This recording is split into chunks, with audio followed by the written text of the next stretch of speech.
Super prime time presented by doctor ortho Ayurvedic oil and capsules, जोड़ों के दर्द की बेजोड़ दवा। नमस्कार, सुपर प्राइम टाइम में आपका स्वागत है। वक्त हो गया है देखने का देश दुनिया की तमाम बड़ी और अहम खबरें। तो आइए करते हैं शुरुआत। सबसे पहले बात चीन की। चीन में कम्युनिस्ट पार्टी के स्थापना दिवस की शताब्दी मनाई गई। राष्ट्रपति शी जिनपिंग ने इस समारोह में ताकत का जितना प्रदर्शन हो सकता था वो सब किया। यहां तक तो फिर भी ठीक था, लेकिन इस मौके को उन्होंने अमेरिका को चेतावनी देने के लिए भी इस्तेमाल किया, जो उन्हें महंगा पड़ सकता है। ऐसा हम इसलिए कह रहे हैं क्योंकि सुपर पावर अमेरिका को चैलेंज पसंद है। इसीलिए जैसे ही चीन से चुनौती मिली, 24 घंटे के अंदर इस चुनौती को स्वीकार कर अमेरिका ने चीन की दहलीज पर अपनी शक्ति दिखाकर समंदर में खलबली मचा दी। क्या था चीन का चैलेंज और क्या था यूएस का जवाब, इस रिपोर्ट में देखिए। साजिश रचना, चुनौती देना, सैन्य शक्ति की नुमाइश करके इस डर से पीछे हट जाना कि हिस्से में हार के सिवाय कुछ नहीं आएगा, ये ड्रैगन की पूजा करने वाले देश के आका की फितरत है।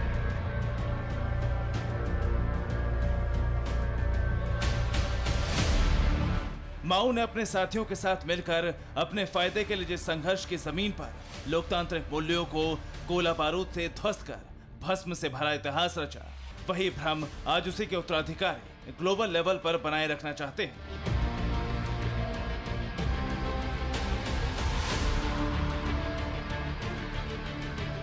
लेकिन तब और अब में फर्क सिर्फ इतना है कि तब साम्यवादी व्यवस्था बनाने के लिए धनी लोगों को कुचला गया।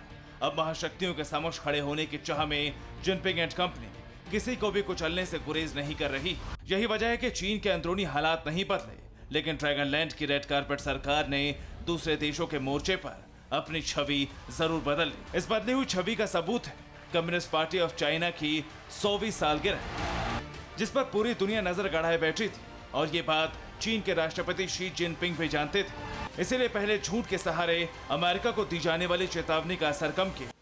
खुले मन से अंतर्राष्ट्रीय बिरादरी के सामने इससे बड़ा झूठ ना तो किसी ने कभी कहा होगा और ना ही कहने की हिम्मत जुटाई होगी, लेकिन चीन के राष्ट्रपति शी जिनपिंग ने कर दिया। चीन को ऐसे मुल्क के तौर पर पेश किया जो किसी के लिए खतरा नहीं, लेकिन चीन के पड़ोसी और दुनिया का हर देश जानता है कि चीन न सिर्फ दुनिया के लिए बल्कि मानव सभ्यता के लिए भी खतरा बन चुका है। फिर भी चीन को लेकर कोई बयान जारी नहीं हुआ, और वो इसलिए क्योंकि इस झूठ को फैलाने के पीछे जिनपिंग का असली मकसद चंद सेकंड में ही सामने आ गया। घुटना, कंधा या कमर, चाहे जैसा हो दर्द, डॉक्टर ऑर्थो आपको देता है दर्द से पूरी आजादी, एक भरपूर जिंदगी। ये कोई टेम्परेरी पेन किलर नहीं, आयुर्वेदिक औषधि है।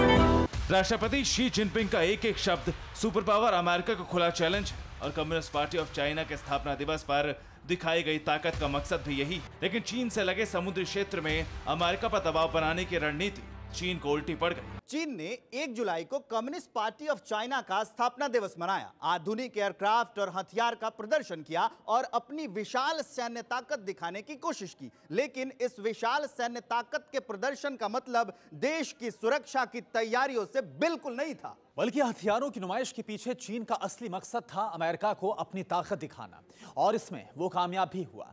लेकिन शायद जिनपिंग ने यह सोचा भी नहीं होगा कि जो चैलेंज उसने अमेरिका को दिया है, 24 घंटे के भीतर ही वो चैलेंज अमेरिका कबूल कर लेगा। चीन के राष्ट्रपति शी जिनपिंग के लिए चौंकाने वाली खबर भी यही है, क्योंकि कम्युनिस्ट पार्टी ऑफ चाइना के स्थापना दिवस पर जो हुआ उसे लेकर चीन की सरकार तो आश्वस्त रही होगी कि दुनिया में चीन की छवि एक ऐसे ताकतवर देश की बन रही है जो अपनी संप्रभुता की रक्षा के लिए हर चुनौती का सामना करने को तैयार है, और इसके लिए उसके पास बेहतर हथियारों के साथ लंबी दूरी की मारक क्षमता वाली मिसाइलें भी मौजूद। लेकिन इसका असर हो 24 घंटे पहले जिनपिंग के भूल बाइडेन ने किया चैलेंज कबूल। चीन की दहलीज पर आर पार अमेरिका प्रहार करने को तैयार। चीन की नुमाइश से यूएस नाराज, समंदर में किया सीक्रेट अभ्यास।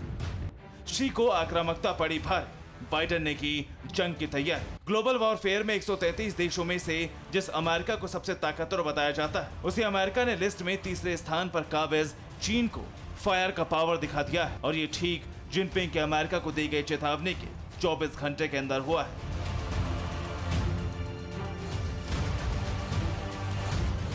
हालांकि इसका कारण समंदर में बढ़ रहा जंग का खतरा है, लेकिन इसे जिस कारण बनाया गया है वो है ताइवान के मुहाने पर मंडराता जंग का खतरा, जिसके बारे में अमेरिका और जापान ने एक दूसरे से जानकारी साझा की और फिर दोनों देश मिलकर सीधे युद्ध अभ्यास के मैदान में उतर गए। हालांकि ये अभ्यास ऐसे वक्त में हो रहा है जब चीन के आक्रामक व्यवहार के कारण पूर्वी चीन सागर से लेकर दक्षिण चीन सागर तक के देशों की चिंता बढ़ी हुई, लेकिन इसका फायदा अमेरिका और जापान ने उस योजना की पृष्ठभूमि पर उठाया जिसे अमेरिका और जापान के सैन्य अधिकारियों ने ट्रंप प्रशासन के आखिरी साल में चीन के साथ संभावित युद्ध को लेकर बनाए थे। और अब दोनों देशों की ये बेहद सीक्रेट एक्सरसाइज बता रही कि इस योजना का विस्तार बाइडेन प्रशासन काल में भी हो रहा है। अमेरिका जापान का सीक्रेट अभ्यास समंदर में जारी है। एक्सरसाइज के लिए एक लोकेशन तय नहीं की गई है। यूएस जापान का अभ्यास साउथ चाइना सी में शुरू हुआ।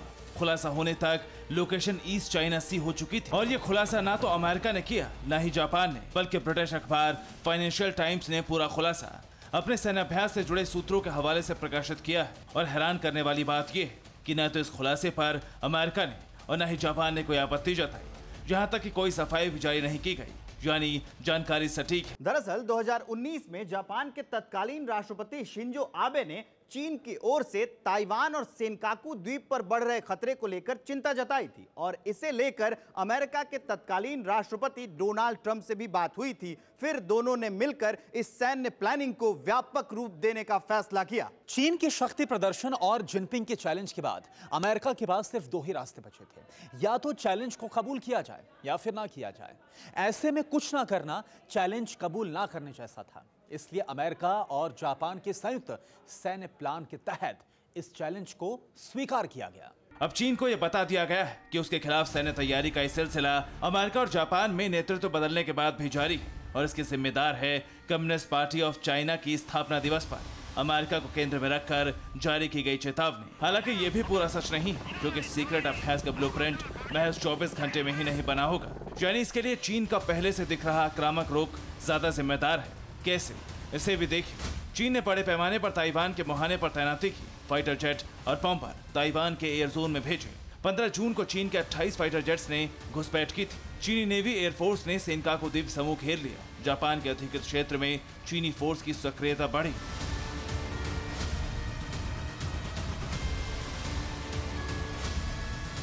इन्हीं हिमाकतों से आजीज आए अमेरिका और जापान के रिश्तों को चीन के मुहाने पर दोबारा मजबूती मिली। और अब जब चीन ने चेतावनी जारी की तो उसके जवाब के तौर पर सीक्रेट एक्सरसाइज करके अमेरिका और जापान ने बता दिया कि चीन ताइवान और सेनकाकू द्वीप समूह के मोर्चे पर युद्ध की जिस योजना पर काम कर रहा है उसके लिए न सिर्फ अमेरिका और जापान बल्कि वो तमाम शक्तियां पूरी तरह से तैयार हैं जो चीन के आक्रामक रुख से खींच खा चुके हैं। Bureau report, TV9 Bharatvarsh. पहले सैन्य ठिकाने पर ड्रोन बम का धमाका, फिर बॉर्डर पर ड्रोन की शैतानी उड़ान और अब इस्लामाबाद में भारतीय दूतावास पर मंडराया बारूदी उड़नदस्ता। मौत बांटने वाली मशीन से बारूदी साजिश रची जा रही है, सिलसिलेवार साजिश। सरहद पार बैठे दहशतगर्द आकाओं के हाथ जब से हाईटेक ड्रोन लगे हैं तब से हिंदुस्तान को दहलाने की कोशिश जारी है, लेकिन बाजवा की उड़ती बारूदी ब्रिगेड का सर्वनाश करने की तैयारी कर ली गई है।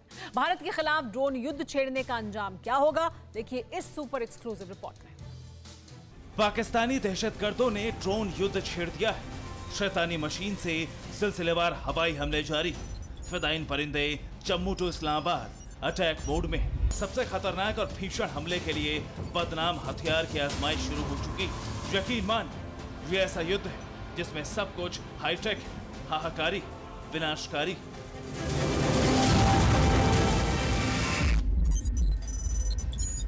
उड़ते बारूदी दस्ते से भारत को दहलाने की साजिश सरहद पार शुरू हो चुकी। हिंदुस्तान को दहलाने के लिए चाइना में ड्रोन को बम की तरह इस्तेमाल किया जा रहा है। 27 जून को जम्मू एयरफोर्स स्टेशन पर आत्मघाती ड्रोन अटैक का ट्रेलर देखा गया। इसके बाद पाकिस्तानी ड्रोन ब्रिगेड की हलचल बढ़ गई। 2 जुलाई की सुबह जम्मू संभाग के अरनिया सेक्टर में सीमा पार से एक ड्रोन ने घुसने की कोशिश की। इससे पहले रविवार को पाकिस्तान की राजधानी इस्लामाबाद में भारतीय दूतावास के ऊपर भी ड्रोन मंडराने की जानकारी सामने। इस्लामाबाद में भारतीय दूतावास पर ड्रोन उड़ाना बड़ी हिमाकत है। बारूदी साजिश सीधे सीधे पाकिस्तानी सेना की, क्योंकि इस्लामाबाद में इतनी बड़ी हवाई जुर्रत किसी और के बस की बात नहीं। बगैर सेना के शह के ये मुमकिन नहीं। वहीं बॉर्डर पर उड़ा बारूदी ड्रोन दहशतगर्दों की करतूत बताई जा रही। पाकिस्तानी रेंजर्स की मदद से आतंकी बॉर्डर पर ड्रोन से धमाके की फिराक में। अरनिया सीमा पर उड़े ड्रोन को बीएसएफ के जवानों ने देखते गोलीबारी शुरू कर दी। 20 से 25 राउंड गोलियों की तड़तड़ाहट के बीच दहशतगर्द ड्रोन जहां से आया था वहीं लौट गए। घुटना कंधा या कमर, चाहे जैसा हो दर्द, डॉक्टर ऑर्थो आपको देता है दर्द से पूरी आजादी, एक भरपूर जिंदगी। ये कोई टेम्परेरी पेन किलर नहीं, आयुर्वेदिक औषधि है। बॉर्डर पर ड्रोन अटैक की साजिश पाकिस्तान में रची गई, जिसके पीछे लश्कर-ए-तैयबा के सरगना हाफिज सईद और आईएसआई का हाथ है। इस हमले की प्लानिंग लश्कर के ही बनाए गए terror group the resistance front ने की। टीआरएफ के आतंकी तकनीक के इस्तेमाल से हाईटेक हमले में माहिर। आतंकी ड्रोन को हथियार की तरह इस्तेमाल कैसे कर रहे हैं, अब इसे भी देख। आतंकी ड्रोन में बारूदी जखीरा भरकर इसे उड़ाते हैं। ड्रोन के साथ पेलोड होकर आने वाला सामान रिमोट से टारगेट पर फेंका जाता है। इसके नीचे एक तेज कटर लगा होता है जो कमांड देने पर पेलोड की गई चीज को काटकर नीचे फेंक देता है। जम्मू एयरफोर्स स्टेशन पर इसी तरह से अटैक हुआ। जम्मू कश्मीर पुलिस के डीजीपी दिलबाग सिंह ने ड्रोन अटैक को टेरर अटैक बताया। जिस आतंकी हमले में आरडीएक्स का इस्तेमाल हुआ, एयरफोर्स स्टेशन पर धमाका जोरदार था। इनिशियल जो रिपोर्ट्स हुई, ऑफिसर्स के साथ मशवरा हुआ, इनके मुताबिक जो इनिशियल रिपोर्ट्स आई वो आरडीएक्स के बारे में थी।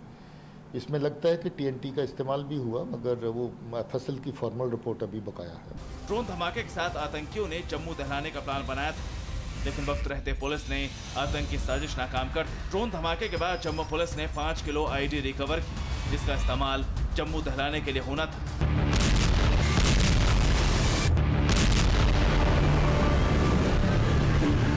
लश्कर तौबा की तरफ से वो आईडी भेजी गई थी। उनके निशाने पर कोई रिलीजियस प्लेस या कोई क्राउडेड प्लेस थी जहाँ पर बहुत ज़्यादा कैजुअलिटी लोगों की हो सके। मगर मुझे खुशी है कि जम्मू कश्मीर पुलिस और इसके साथ सिस्टर एजेंसीज ने मिलकर के इसमें इनपुट भी पैदा किया और उसके बाद इसके ऊपर काम भी किया। इस आईडी को पकड़ा भी, आईडी लगाने वाले को भी पकड़ा, जिनकी पूछताछ अभी जारी है। और बहुत बड़ा हादसा जो पॉसिबल था वो हादसा भी टल गया।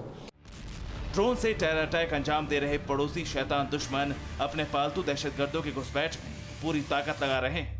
हालांकि भारतीय सरहद में घुसने वाले हाफिज मसूद के बारूदी गीदड़ों को चुन चुन कर ठिकाने लगाया जा रहा है। पुलवामा में सेना ने एनकाउंटर में 5 दहशतगर्दों को जहन्नुम भेज दिया। जैसे पाकिस्तानी आतंकियों के चीथड़े उड़ रहे हैं, ठीक वैसे ही उसके शैतानी खिलौने के परखच्चे उड़ेंगे। इसका बंदोबस्त हो चुका है। सेना प्रमुख जनरल एम नरवणे ने इसका ऐलान कर दिया कि ड्रोन युद्ध के लिए भारतीय सेना तैयार है।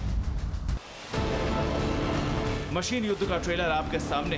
भारतीय सेना किसी भी दुश्मन के ड्रोन की हवा में चिंदियां उड़ा सकती है। इतना ही नहीं, रक्षा विकास एवं अनुसंधान संगठन का एंटी ड्रोन सिस्टम फ्रंट पर तैनात होगा। Anti terror drone system 3 kilometre के दायरे में आने वाले छोटे ड्रोन का पता लगाकर उसे ठिकाने लगा देगा। इसके अलावा ये सिस्टम 1 से 2.5 किलोमीटर के दायरे में आए ड्रोन को लेजर बीम से खाक कर डालेगा। जाहिर है, दुश्मनों के हर खुराफात की काट इंडियन आर्मी के पास है। दहशतगर्द हो या आत्मघाती ड्रोन भारतीय सरहद में दाखिल होंगे तो उसका सर्वनाश तय। Bureau report, TV9 Bharatvarsh. गर्मी आफत बनकर टूट पड़ी है। हिंदुस्तान, पाकिस्तान, अमेरिका, कनाडा से लेकर अंटार्कटिका में तापमान बढ़ा हुआ है।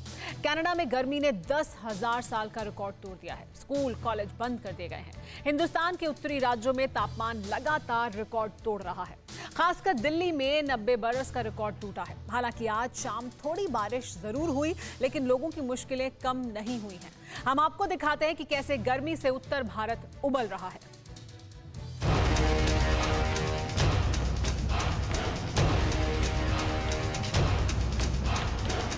बहुत ही ज्यादा धूप है, मतलब ऐसा लग रहा है गर्म पानी आ रहा है। घर में बैठे थे तो वहाँ पर भी गर्मी बहुत लग रहा था। एक पार में यहाँ पर ही राहत नहीं मिल रहा। ये अंडा है और ये मैंने फोड़ा पूरी तरीके से, यहाँ पर ये जम गया है अंडा। गर्मी ज़्यादा हो रही है, काम करने में दिक्कत हो रही है। बहुत ज़्यादा टेम्परेचर, पूरे दिन पसीने में ऐसे रहता है।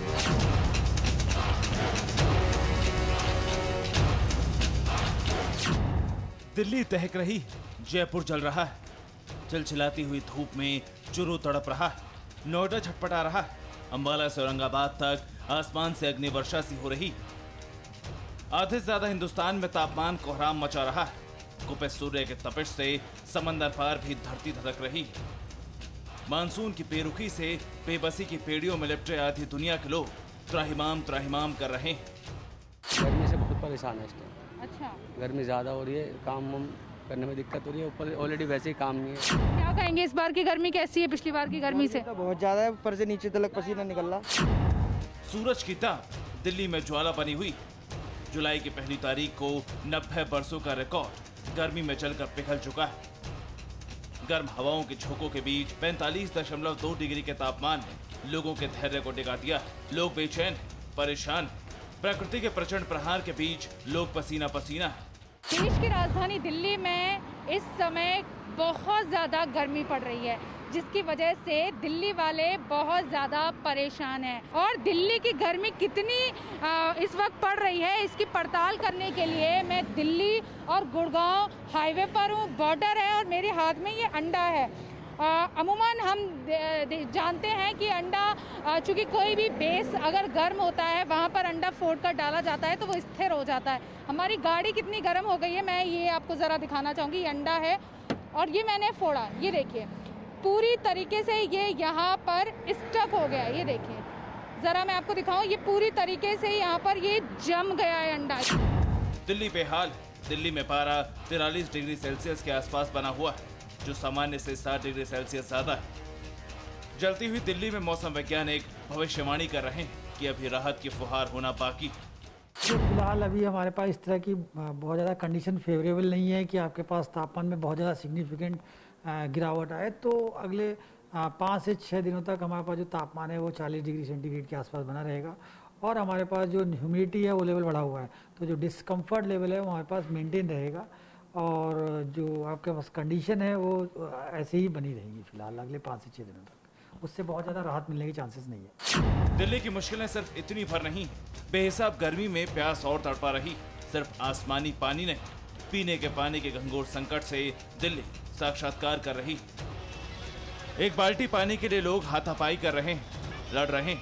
ये दृश्य है दिल्ली के गीता कॉलोनी की झुग्गियों। सुबह 6 बजे आने वाला पानी का टैंकर जब दोपहर 12 बजे करीब पहुंचा तो गर्मी से बेहाल लोग कुछ यूं उलझ पड़े। जब गर्मी इतनी ज़्यादा हो और गर्मी इतनी ज़्यादा कि 43 डिग्री सेल्सियस दिल्ली का तापमान है, 90 साल का रिकॉर्ड टूटा है। और उस रिकॉर्ड के बीच, गर्मी के उस रिकॉर्ड के बीच लोग इस तरीके से पानी के लिए तरस रहे हैं। ये देखिए पानी को लेकर यहाँ पर मारामारी हो रही है। 7 घंटे की देरी से ये टैंकर यहाँ पर पहुँचा है। इस टैंकर को सुबह 6 से 6:30 बजे के आसपास पहुँचना होता है, लेकिन अब ये 7 घंटे की देरी के बाद ये टैंकर यहाँ पर पहुँचा है। और ये हाल यहाँ पर रोज़ाना का है। रोज़ाना लोगों की यहाँ पर इसी तरीके से मारपीट होती है। और हम देखिए ये लोग अभी यहाँ पर पानी को लेकर मारपीट हो रही है, लड़ाई झगड़ा यहाँ पर हो रहा है और ये तस्वीर रोज़ाना की है। गर्मी सिर्फ दिल्ली में, समूचे उत्तर भारत में पारा सामान्य से 7 डिग्री ऊपर उड़ रहा है। लू की लहर कहर बनकर टूट रही है। हरियाणा, पंजाब, चंडीगढ़ और पश्चिमी यूपी के इलाके 3 दिन से जबरदस्त लू से झुलस रहे हैं। राजस्थान की रेस से आग निकल रही। ये राजस्थान में सूरज के 7वें घोड़े की 50 डिग्री को छूने की रेस का असर है। भरतपुर में देखिए, चूरू में देखिए, फतेहपुर शेखावटी में देखिए, कमोबेश एक जैसी स्थिति। सूर्य के क्रोध का असर दिखाई दे रहा है। गांव से लेकर बाजार तक हर जगह गर्मी बेहिसाब है। चूरू में तो मीटर 44 डिग्री के ऊपर पहुंच चुका है। गांव पेड़ों की छांव में है और शहर ठंडे पेय पदार्थ से प्यास बुझाकर राहत की उम्मीद में टकटके लगाए हुए हैं। पूरे मरुधरा का कमोबेश एक जैसे हालात है। पिछले 5-7 दिनों से मतलब भयंकर गर्मी हो रखी है। मतलब ये है कि सभी ना मुहाल हो रखा है यहाँ पे एक गर्मी की वजह से। मेरी परेशानी हो रही है भाई। कूलर पंखा भी फैला रही है कतई। और गर्मी इतनी पड़ रही है भयंकर, सुबह से तपे शाम तक 6 बजे तक। हमारे यहाँ सदाशहर में तो बहुत खतरनाक गर्मी हो रखी है। टेम्परेचर ऑलमोस्ट 40 अबव तो रहता ही है गर्मी में। ऊपर से न छाँव आती न कोई बात। ऊपर से हमारी लाइट का यहाँ बहुत प्रॉब्लम होती है, मतलब कभी आती है कभी जाती है। मौसम के जानकार बताते हैं कि हिंदुस्तान में गर्मी पाकिस्तान की वजह से है। पाकिस्तान से आ रही गर्म हवाओं से मानसून सुस्त पड़ा हुआ है, लिहाजा गर्मी बढ़ी हुई है। हालांकि गर्मी से खुद पाकिस्तान भी परेशान है। पाकिस्तान का जैकबाबाद उबल रहा है। तापमान 50 डिग्री के पार 52 डिग्री तक पहुंच चुका है। जो हवाएं बह रही हैं उससे भी गर्मी है। लोग त्राही त्राही कर रहे हैं। बिजली कटौती के बीच लोगों का हाल बेहाल है। आसमानी आग से सिर्फ पाकिस्तान परेशान नहीं है, अमेरिका में भी स्थिति आउट ऑफ कंट्रोल है। उत्तर पश्चिमी अमेरिका में भीषण गर्मी कहर बरपा रही। कनाडा के वैंकूवर का तापमान 49.5 डिग्री तक पहुंच चुका है। वहीं अमेरिका के प्रशांत उत्तर पश्चिम क्षेत्र में दिन का तापमान 44 डिग्री से ज्यादा हो गया है। इन इलाकों में लू का कहर भी जारी। वैंकूवर में सोमवार से अब तक 59 और अमेरिका में वॉशिंगटन व ओरेगन में 12 लोगों की मौत हो गई। अमेरिका के मौसम वैज्ञानिकों ने लोगों को घरों से नहीं बाहर निकलने की अपील की है। अमेरिका के साथ साथ कनाडा में भी गर्मी का रिकॉर्ड ध्वस्त होता जा रहा है। कनाडा में भयंकर गर्मी के चलते कम से कम 233 लोगों ने दम तोड़ दिया है। कोलंबिया प्रांत में 25 जून से रिकॉर्ड तोड़ गर्मी शुरू होने के बाद से भीषण गर्मी के बीच इतनी बड़ी संख्या में लोगों की जान गई। कनाडा में प्रत्येक दिन पारा बढ़ रहा है। लू और भीषण गर्मी से लोगों का बुरा हाल हो गया है। हालात ये कि पारा 49 डिग्री को भी पार कर गया है। कनाडा में बढ़ती गर्मी को देखते हुए स्कूल कॉलेज बंद कर दिए गए हैं। माना जा रहा है कि उत्तर पश्चिमी अमेरिका और कनाडा में उच्च दबाव का क्षेत्र बनने की वजह से दोनों ही देशों में लू चल रही। घुटना, कंधा या कमर, चाहे जैसा हो दर्द, डॉक्टर ऑर्थो आपको देता है दर्द से पूरी आजादी, एक भरपूर जिंदगी। ये कोई टेम्परेरी पेन किलर नहीं, आयुर्वेदिक औषधि है। गर्मी दुनिया में खतरे की घंटी बजा रही। सबसे ठंडे महाद्वीप एंटार्क्टिका में अब तक का सबसे गर्म तापमान रिकॉर्ड किया गया। ये तापमान पिछले साल का है। संयुक्त राष्ट्र ने 1 जुलाई को इस बात की पुष्टि की कि 6 फरवरी 2020 को एंटार्क्टिका प्रायद्वीप पर अर्जेंटीना के अनुसंधान केंद्र में रिकॉर्ड 18.3 डिग्री सेल्सियस तापमान दर्ज किया गया था। इससे पहले 2015 में सबसे ज्यादा तापमान 17.5 डिग्री सेल्सियस दर्ज किया गया था। पिछले 50 सालों में 3 डिग्री सेल्सियस तापमान बढ़ा है। एंटार्क्टिका के गर्म होने की औसत रफ्तार ग्लोबल रिकॉर्ड से कहीं ज्यादा है। वैज्ञानिकों ने आगाह किया है कि इस इलाके के गर्म होने की रफ्तार में मामूली बढ़ोतरी भी बड़ी मात्रा में बर्फ को पिघला सकती है। इससे समंदर का जलस्तर बढ़ सकता है, जिससे तटीय इलाके डूब सकते हैं। इन खतरों के बीच जिस तरह दुनिया भर में गर्मी बढ़ रही है, उससे साफ है कि हालात असामान्य है, खतरनाक है, जानलेवा, और ये कमोबेश दुनिया के कोने कोने में है।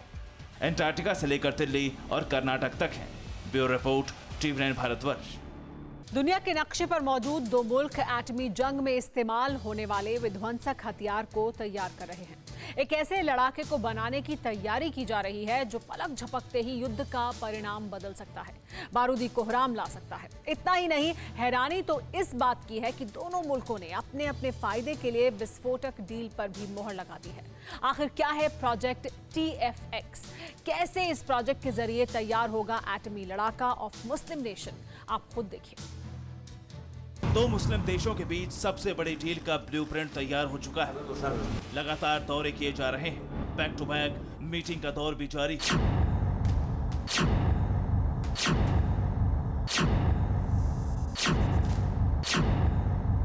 दोनों देशों के सैन्य अधिकारी, हाई लेवल डेलीगेशन से जुड़े लोग लगातार संपर्क में हैं। और ये सारी तैयारी है एक ऐसे जंगबाज के लिए जो एटमी पावर से लैस होगा और उसका इस्तेमाल सिर्फ और सिर्फ मुस्लिम नेशन करेंगे। और इसके लिए खास प्रोजेक्ट का प्लान तैयार किया गया है, जिसे नाम दिया गया है प्रोजेक्ट TFX। तुर्की और पाकिस्तान, यही वो दो मुल्क हैं जो एक साथ मिलकर प्रोजेक्ट TFX को अंजाम देने में जुटे। अब सवाल ये है कि आखिर प्रोजेक्ट TFX है क्या? इस प्रोजेक्ट के जरिए ऐसा कौन सा हथियार तैयार किया जा रहा है जो बैटल ग्राउंड में बारूदी बवंडर ला सकता है? आखिर इस खुफिया प्रोजेक्ट के पूरे होने से तुर्की और पाकिस्तान की ताकत कैसे बढ़ेगी, ये आपको बताएंगे। लेकिन उससे पहले ये जानना आपके लिए जरूरी है कि आखिर दो मुस्लिम देशों के लिए प्रोजेक्ट TFX कितना अहम है। क्यों इसे पूरा करने के लिए तुर्की और पाकिस्तान के टॉप ऑफिशियल लगातार एक दूसरे से मिल रहे हैं।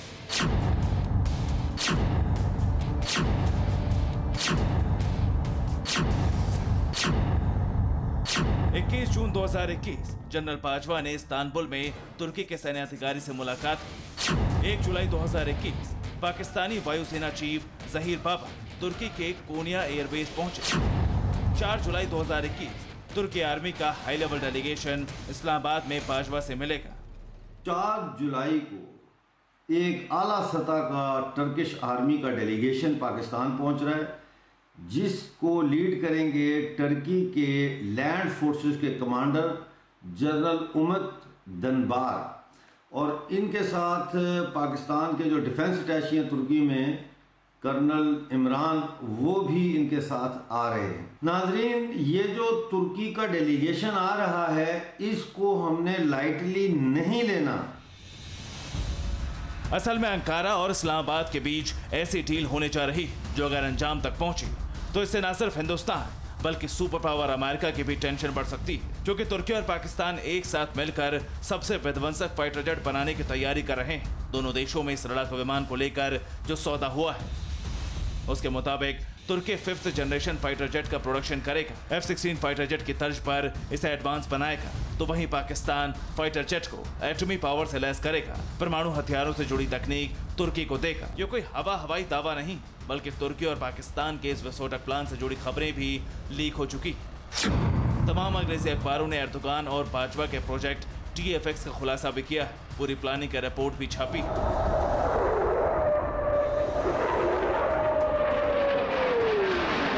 अब सवाल ये कि आखिर तुर्की और पाकिस्तान इस लड़ाकू विमान को फाइटर ऑफ मुस्लिम नेशन क्यों कह रहे हैं? आखिर इसके पीछे का मकसद क्या है? तो जान लीजिए। इसके पीछे की वजह है तुर्की के राष्ट्रपति रजब तैयब एर्दोगान के शैतानी दिमाग में एटम बम की सनक, जिसे पूरा करने के लिए वो किसी भी हद तक जाने के लिए तैयार है। तो वहीं दूसरी तरफ बाजवा के दल में मौजूद राफेल को लेकर दहशत, जिससे पार पाने के लिए बाजवा कुछ भी कर गुजरने के लिए छटपटा रहे हैं। दोनों के अपने फायदे हैं और इसी फायदे को पूरा करने के लिए तुर्की और पाकिस्तान राउंड टेबल पर एक साथ बैठे हैं और विध्वंसक फाइटर जेट बनाने की तैयारी कर रहे हैं। लेकिन सवाल तो ये भी कि एर्दोगान को एटम बम क्यों चाहिए और बाजवा को नई पीढ़ी के फाइटर जेट की जरूरत क्यों है? ये जानने के लिए आप इन तस्वीरों को देखिए। यह अजरबैजान का आसमानी इलाका है जहाँ राफेल पूरी दहाड़ के साथ परवाज भर रहा है। आखिर राफेल अजरबैजान कैसे पहुंचा, ये भी आप सोच रहे होंगे। तो असल में अजरबैजान के चारों देशों की वायुसेनाओं ने वॉर ड्रिल की, जिसमें अजरबैजान के साथ तुर्की, पाकिस्तान और कतर शामिल हुए। कतर की वायुसेना के पास 36 राफेल है, लिहाजा कतर ने अजरबैजान में अपने खूंखार लड़ाकों को भेजा। राफेल की ताकत और बारूदी ट्रेलर को देख बाजवा और एर्दोगान के होश फाख्ता हो गए। बस फिर क्या, दोनों मुल्कों ने राफेल से ज्यादा ताकतवर लड़ाकू विमान बनाने का प्लान तैयार किया। पहल पाकिस्तान ने की, तुर्की को भी इसमें फायदा दिखाई दिया, क्योंकि अगर तुर्की पाकिस्तान को 5th जनरेशन फाइटर देता है तो इसके बदले में पाकिस्तान तुर्की को परमाणु बम बनाने की तकनीक मुहैया कराएगा। यानी जो एर्दोगान चाहते थे ठीक वही हुआ, क्योंकि तुर्की के पास विध्वंसक हथियारों का जखीरा है, लेकिन एटम हथियार में अब तक तुर्की पीछे है, जबकि पाकिस्तान एटमी हथियारों से लैस है और पैसे की खातिर पाकिस्तान परमाणु तकनीक किसी को भी बेच सकता है। लेकिन यहाँ बात तो वजूद की, ऐसे में बाजवा ने एर्दोगान की डील पर मोहर लगा दी।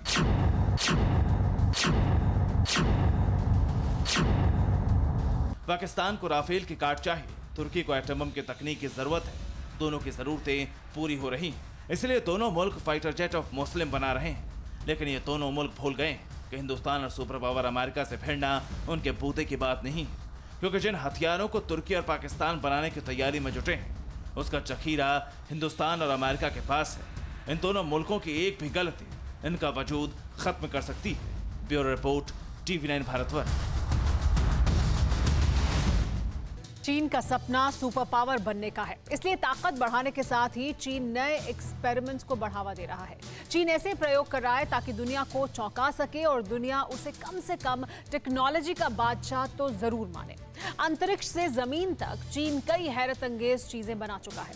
अब चीन की फ्लाइंग ट्रेन चर्चा में है। दूसरी तरफ चीन ने एक ऐसा होटल बनाया है जिसकी ऊपरी मंजिल पर रहना बादलों के बीच रहने का आनंद देता है। पटरी ऊपर नीचे ट्रेन, छत पर सनरूफ की जगह फर्श पर कांच, ट्रैक के ऊपर नहीं बल्कि ट्रैक से लटकी हुई नजर आती है।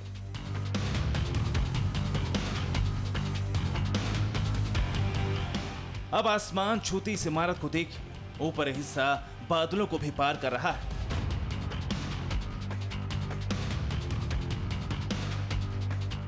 चीन तकनीक के मामले में भी आसमान छूने की हसरत रखता है और उसे पूरा करने के लिए ये दो उदाहरण दुनिया के सामने आए हैं। एक चलती फिरती करामात है तो दूसरा गगनचुंबी चमत्कार है। चर्चा तो होनी ही थी, चीन के दोनों तस्वीरें पूरी दुनिया में कई बार देखी जा रही।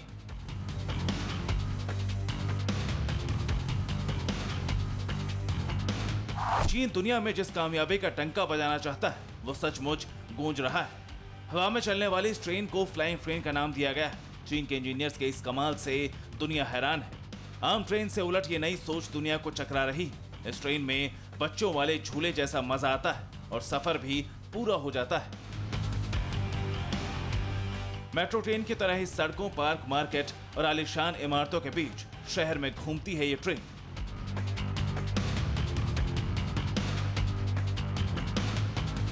जमीन से कई फीट ऊपर इसका ट्रैक है, स्टेशन भी, लेकिन ट्रेन ट्रैक पर चलने की बजाय उस ट्रैक के नीचे लटक कर चलती है।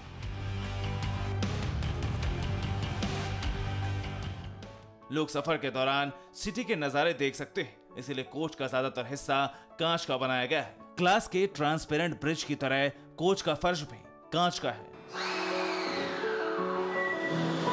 स्काई ट्रेन का काम करीब करीब पूरा हो चुका है और चीन के चेंगदू में 26 जून को ट्रेन का ट्रायल लिया गया। उम्मीद जताई जा रही कि इस साल के अंत तक इसका संचालन शुरू हो जाएगा। ट्रेन की रफ्तार 80 किलोमीटर प्रति घंटा है। ट्रेन में 120 लोगों के बैठने की जगह है। पूरी ट्रेन का वजन सिर्फ 2.5 टन है। ट्रेन को पर्यटकों के लिए डिजाइन किया गया है, इसीलिए इसका ट्रैक उन खास इलाकों से गुजरता है जहां पर्यटन के लिए विदेशों से लोग आते हैं। टूरिस्ट हर चीज को अच्छी तरह से देख सके, इसके लिए ट्रेन के फर्श और बड़े बड़े वेंट को कांच से बनाया गया है।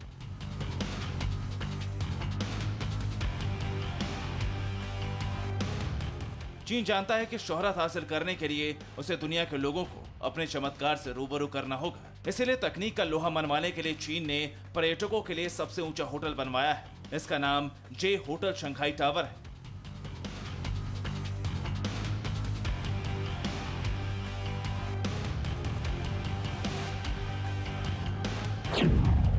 इस होटल की ऊंचाई करीब 2000 फीट यानी 632 मीटर है। शंघाई के इस गगनचुंबी होटल में कुल 120 मंजिल हैं। होटल में 34 सूट समेत कुल 165 कमरे। होटल में 7 रेस्टोरेंट, पूल, स्पा है। इसमें 84वीं मंजिल पर एक स्विमिंग पूल भी है। ऊंचाई की बात आती तो बुर्ज खलीफा का नाम आना लाजमी है। ये बुर्ज खलीफा से छोटा है, लेकिन बुर्ज खलीफा एक होटल नहीं, इसलिए चीन अपनी इस इमारत को सबसे ऊंचा होटल कह रहा है। इस होटल के टॉप 5 फ्लोर्स पर रहने वाले लोगों को ऐसा लगेगा जैसे वो बादलों के बीच रह रहे हैं। यही वजह है कि होटल की ओपनिंग के साथ बुकिंग शुरू हो चुकी है। इसे चीन की सबसे ऊंची इमारत कहा जा रहा है। बादलों के बीच बैठकर लंच करने का अनुभव भी इस होटल में होगा। इसके लिए एक रेस्टोरेंट भी बनाया गया है। होटल में फास्ट स्पीड लिफ्ट लगाई गई। चीन का दावा कि ये दुनिया का सबसे ऊंचा होटल है। Guinness book of world record के मुताबिक दुनिया का सबसे ऊंचा होटल जेवोरा होटल है। जेवोरा की ऊंचाई 1168 फीट है, जबकि चीन का शंघाई टावर 2000 फीट ऊंचा है। हालांकि हांगकांग का रिट्ज होटल भी दुनिया का सबसे ऊंचा होटल होने का दावा कर रहा है। सबसे टॉप फ्लोर पर जे सूट बनाया गया है, जिसका किराया 7,77,000 रुपए। स्ट्रेट रूम का किराया 41,000 रुपए रखा गया है। चीन कुछ भी करे, लेकिन उसके पीछे बिजनेस और कमाई का लालच जरूर रहता है। चीन के फ्लाइंग ट्रेन हो या होटल, चीन ने दोनों सिर्फ पर्यटकों को लुभाने और पर्यटन से कमाई करने के लिए बनाए। चीन को उम्मीद है कि उसे तकनीक के बलबूते मोटी कमाई जरूर होगी। Bureau report, TV9 Bharatvarsh. आज की तारीख में कोरोना और एटॉमिक वॉर से भी बड़ा खतरा है क्लाइमेट चेंज, क्योंकि हम वायरस से तो जंग जीत लेंगे, लेकिन कुदरत के कहर का सामना करने की ताकत हम इंसानों में नहीं है। जिस तेजी से पर्यावरण को नुकसान पहुंच रहा है, उसके नतीजे भी सामने आने लगे हैं। दुनिया के कुछ ऐसे शहर हैं जो अब डूबने के कगार पर पहुंच गए हैं, तो कुछ के डूबने की भविष्यवाणी 79 साल पहले ही हो चुकी है। सोशल मीडिया में दावा किया जा रहा है कि साल 2100 यानी 2100 में 41 करोड़ लोग जल प्रलय के चलते बेघर हो जाएंगे। क्या है सच, देखिए इस रिपोर्ट में। 79 साल के बाद 41 करोड़ लोग हो जाएंगे बेघर। समंदर से आएगा विनाशक, ले जाएगा सब कुछ डुबाकर। इंसानी वजूद पर बड़ा खतरा। साल 2100 में जल प्रहार तगड़ा। सोशल मीडिया में इन दिनों एक मैसेज तेजी से वायरल हो रहा है, जिसमें यह दावा किया जा रहा है कि 79 साल बाद यानी साल 2100 में दुनिया की 41 करोड़ आबादी बेघर हो जाएगी।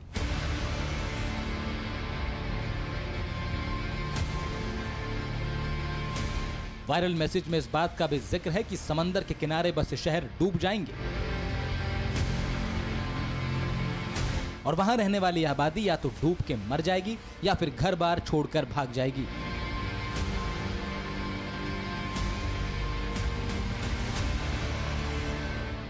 हमने इस वायरल हो रहे मैसेज की पड़ताल शुरू की और हमने इंटरनेट पर तमाम सर्चिंग साइट से यह जानने की कोशिश की कि क्या वाकई 79 साल बाद यानी कि साल 2100 में जल प्रलय आने वाली है।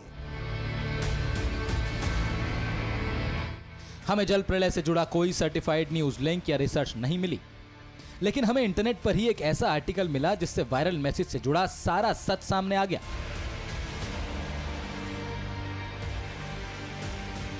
दरअसल ये पूरा मामला नीदरलैंड की NUS एनवायरमेंटल रिसर्च इंस्टीट्यूट की लेटेस्ट रिसर्च से जुड़ा है।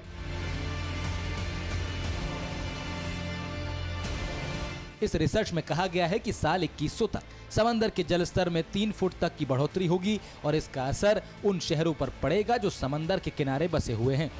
इस रिसर्च के मुताबिक समुद्र तल से 6 फीट से कम की ऊंचाई पर बसे शहरों में अभी 27 करोड़ लोग रहते हैं। 79 साल बाद यह आंकड़ा बढ़कर 41 करोड़ हो जाएगा और फिर साल 2100 में इन 41 करोड़ लोगों के घरों पर डूबने का खतरा मंडराने लगेगा। Florida, Shanghai, Thailand, Japan, Maldives, Philippines, Indonesia और वियतनाम का नाम उन जगहों में शामिल है जिनके ऊपर जल समाधि का खतरा मंडरा रहा है। भारत में सबसे ज्यादा रिस्क मुंबई के ऊपर बताया जाता है। मुंबई के अलावा चेन्नई, कोलकाता पर भी समंदर के बढ़ते वाटर लेवल का संकट बरकरार है।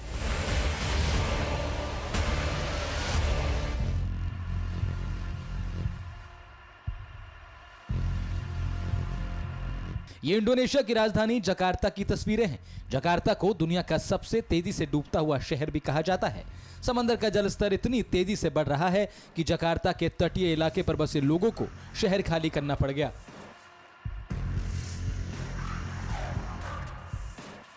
अब यहां शहर में समंदर का पानी ना घुसे, इसके लिए बड़ी बड़ी दीवारें बनाई जा रही हैं।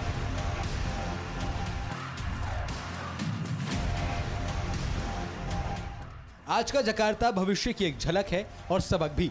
आर्कटिक के अलावा हिमालय के ग्लेशियर भी पिघल रहे हैं। नासा की एक रिपोर्ट के मुताबिक साल 2000 से साल 2100 के दरमियान 100 सालों में समंदर का स्तर करीब 1 फुट तक बढ़ चुका है और इस संकट के लिए जिम्मेदार है ग्लोबल वार्मिंग, कार्बन का उत्सर्जन और ग्लेशियर का पिघलना। इन तीनों ही कारणों से पर्यावरण का संतुलन बिगड़ रहा है। इस रिपोर्ट में दावा किया गया है कि अगर सभी देश तत्काल पर्यावरण बचाने की मुहिम में साथ आते हैं तो तबाही जरूर कम हो सकती है। Bureau report, TV9 Bharatvarsh.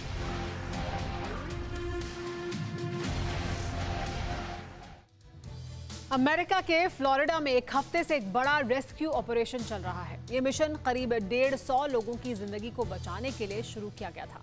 शुरुआत में कामयाबी मिली, लेकिन हादसा इतना बड़ा है कि रेस्क्यू ऑपरेशन एक हफ्ते बाद भी पूरा नहीं हो सका है। कई तरह की दिक्कतों के बीच 18 शव निकाले जा चुके हैं, लेकिन जिंदगी की उम्मीद अभी भी बाकी है।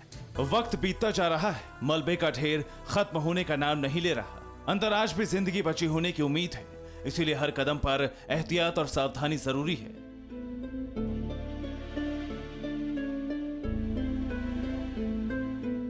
अमेरिका के फ्लोरिडा में रेस्क्यू ऑपरेशन एक हफ्ते से चल रहा है। यहां के सर्वसाइड शहर में 7 दिन पहले 12 मंजिला इमारत ढह गई थी।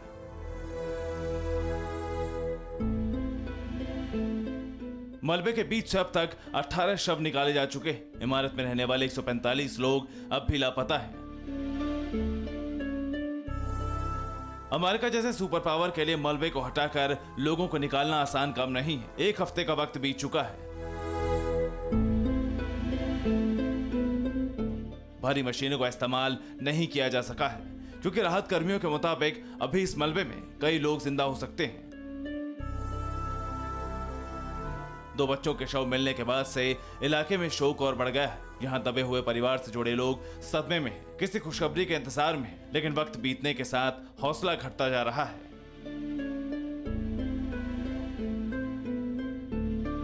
यहाँ 200 एक्सपर्ट्स के साथ कई स्निफर डॉग्स मौजूद हैं। मलबे में तब्दील 12 मंजिला शैम्पलेन टावर्स नाम की इमारत समंदर के ठीक सामने बनाई गई थी। लोगों ने सी फेंसिंग फ्लैट्स की ऊंची कीमत चुकाई थी, लेकिन एक हफ्ते पहले अचानक पूरी इमारत ढह गई। लोगों को भागने का मौका भी नहीं मिला।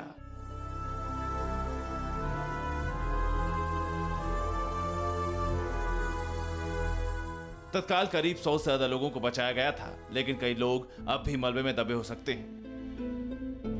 इमारत क्यों गिरी, इसकी वजह अभी साफ नहीं है। बिल्डिंग के टॉप फ्लोर पर कुछ कंस्ट्रक्शन का काम चल रहा था, लेकिन उससे इमारत की नींव पर असर पड़े, ऐसा नहीं हो सकता।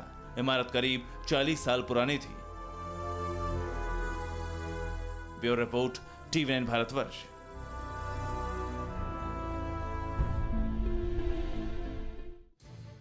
TV9 भारतवर्ष पर आप ये खुलासा देख चुके हैं कि मई महीने में गाजा पट्टी की जंग में इजराइल कैसे भारी पड़ा था।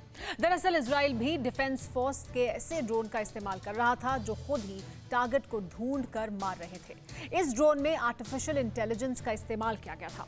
इस जानकारी के बाद दुनिया भर के मिलिट्री एक्सपर्ट्स ये दावा करने लगे थे कि आर्टिफिशियल इंटेलिजेंस के सहारे जंग लड़ने वाला इजराइल दुनिया का पहला मुल्क है। बीती 30 जून को इजराइल ने फिर कुछ ऐसा ही किया है, जिससे हथियारों की दुनिया में उसकी धाक और मजबूत हुई है। ट्रेलर देखकर ही पाकिस्तान कांपने लगा है। हमास ईरान के लिए बुरी खबर, आ गया इजराइल का सी ब्रेकर। नफ्ताली से भिड़ने का होगा अंजाम, 300 किलोमीटर तक मचेगा कोहराम। सी ब्रेकर का एयर स्ट्राइक कनेक्शन, एक झलक से ही सहम गई टेरर नेशन। आज अगर दुनिया में इजराइल की धमक है, उसके नाम का खौफ है, उसे मिनी सुपर पावर का टैग मिला है, तो उसमें सबसे बड़ा किरदार विनाशक और विध्वंसक हथियारों का है, जो पलक झपकते दुश्मन को भस्म कर सकते हैं। इसी कड़ी में इजराइल ने एक ऐसा हथियार पेश किया है जिसकी झलक भर से टेररिस्तान में सन्नाटा पसर गया है। इमरान एंड बाजवा के लेटेस्ट डर का नाम है सी ब्रेकर मिसाइल। 30 जून को पहली बार इजराइल के रक्षा मंत्री ने दुनिया को सी ब्रेकर की झलक दिखलाई। इस मिसाइल के बारे में दावा किया जाता है कि ये समंदर और जमीन दोनों जगहों से दागी जा सकती है और 300 किलोमीटर के दायरे में दुश्मन के लश्कर को अड्डे समेत तबाह कर सकती है। सी ब्रेकर मिसाइल को इजराइल की मशहूर हथियार निर्माता company Rafael advance defense systems ने बनाया है। अब आपको इस 5th जनरेशन मिसाइल के बाकी खूबियों के बारे में बताते हैं। सी ब्रेकर एक long range prisoners guided missile है। इसमें ऑटोनोमस मिसाइल सिस्टम लगा है, यानी किसी भी मिसाइल की दिशा बदली जा सकती है। ये missile electro optics, computer vision, artificial intelligence और डिसीजन मेकिंग जैसी तकनीक से लैस है। ग्लोबल नेविगेशन सैटेलाइट सिस्टम से लैस होने के चलते सी ब्रेकर हर मौसम में अटैक कर सकती है।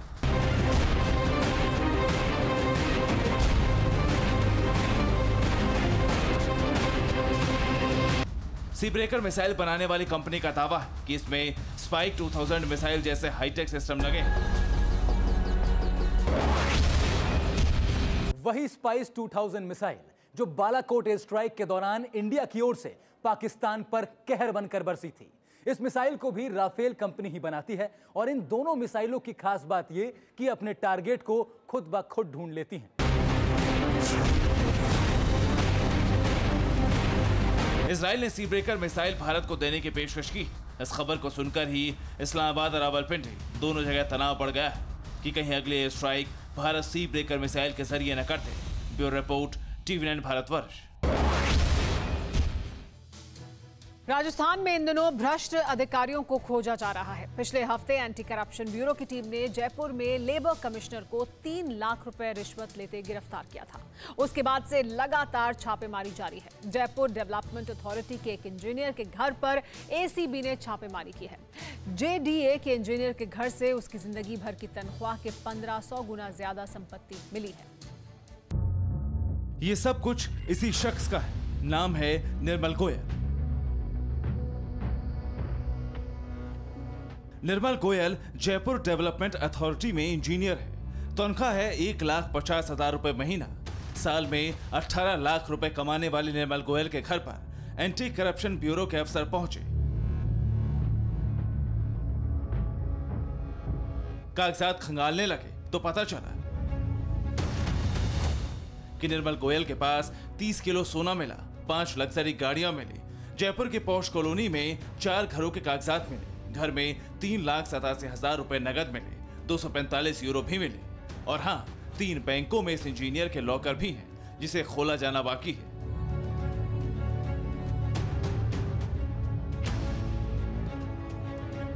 जयपुर के पौष इलाके मानसरोवर के वंदे मातरम मुख्य रोड पर बड़ा लग्जरी फार्म हाउस भी निर्मल गोयल का ही है।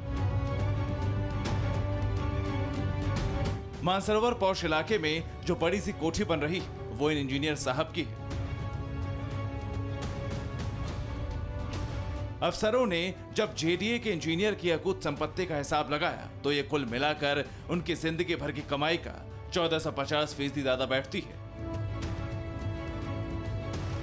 इस वक्त हम मौजूद हैं जयपुर के अंदर और जयपुर के जेडीए के जो इंजीनियर थे उनके इस फार्म हाउस को आप देख सकते हैं, डाउट हाउस इसका नाम है। और इसी तरह से उनके पास 30 लाख रुपए का सोना, मर्सिडीज समेत 5 लग्जरीज गाड़ी यहाँ पर मिली है। यहाँ से एक बार मैं अपने सहयोग को जूम करके ये लग्जरीज फार्म हाउस दिखाएं जो कि जेडीए के इंजीनियर का है। ये आप तस्वीरें देख सकते हैं। राजस्थान में करप्शन किंग सिर्फ एक नहीं है, कई हैं। जयपुर में इंस्पेक्टर प्रदीप शर्मा ने अपनी जिंदगी भर की सैलरी के 333% ज्यादा संपत्ति इकट्ठा कर ली है। चित्तौड़गढ़ में जिला परिवहन अधिकारी मनीष शर्मा के पास से 2 करोड़ रुपए के निवेश के कागजात मिले, 1 लाख रुपए नगद, विदेशी यात्राओं के दस्तावेज, महंगी बाइक और गाड़ियां मिली। राजस्थान में धन कुबेरों के घर लगातार छापेमारी की जा रही, एक से बढ़कर एक भ्रष्टाचार के पुरोधाओं के बारे में पता चल रहा है। Bureau report, TV9 Bharatvarsh.